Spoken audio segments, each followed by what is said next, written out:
قال يا آدم أنبئهم بأسمائهم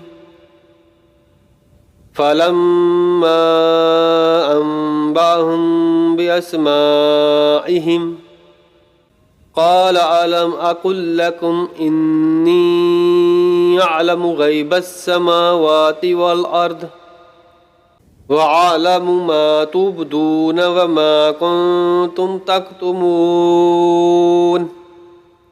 پھر اللہ نے آدم سے کہا تم انہیں ان چیزوں کے نام بتاؤ۔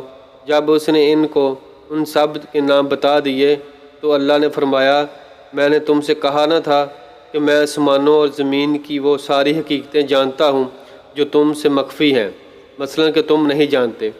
جو کچھ تم ظاہر کرتے ہو وہ بھی مجھے معلوم ہے، جو کچھ تم چھپاتے ہو اسے بھی میں جانتا ہوں۔